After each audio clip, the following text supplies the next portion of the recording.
Здравствуй, Айнура. Джамалджи, здравствуйте. Айнура, у меня есть для тебя хорошая новость. Смотри, что я тебе принесла.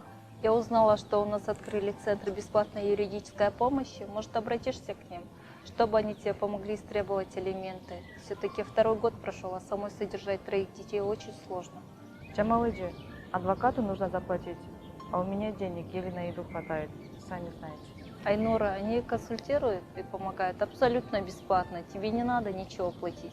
Ты только сходи на консультацию и узнай у них, что нужно сделать. Вот здесь указан адрес, только обязательно сходи.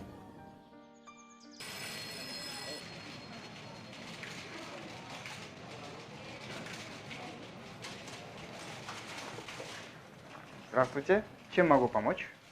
Здравствуйте. Мне сказали, что здесь можно получить бесплатную юридическую консультацию. Это правда? Да, это правда.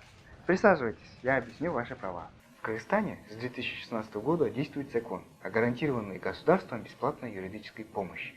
Во всех регионах Кыргызской республики есть 24 центров бесплатной юридической помощи, где граждане Кыргызской республики, иностранные граждане, лица без гражданства, а также беженцы могут совершенно бесплатно получить правовую консультацию за счет государства.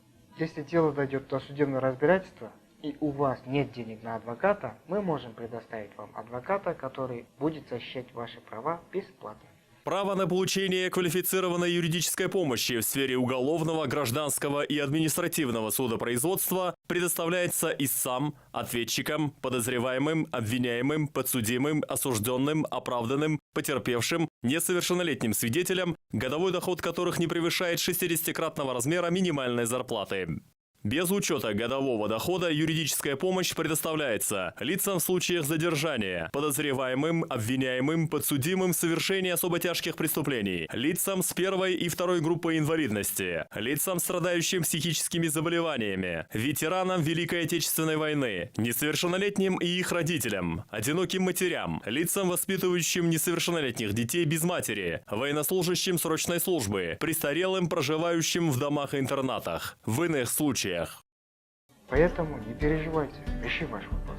Спасибо вам большое. Я и не знала, что могу получить бесплатную юридическую консультацию. В 2018 году 46 700 граждан получили бесплатную консультативно-правовую помощь за счет государства. Не оставайтесь со своими проблемами один на один. Всю информацию вы можете получить на сайте Министерства юстиции Кыргызской Республики и на сайте Адвокатуры Кыргызской Республики. Ролик подготовлен в рамках проекта содействия в реализации механизмов ГГЮП в КР при поддержке фонда Сорос Кыргызстан.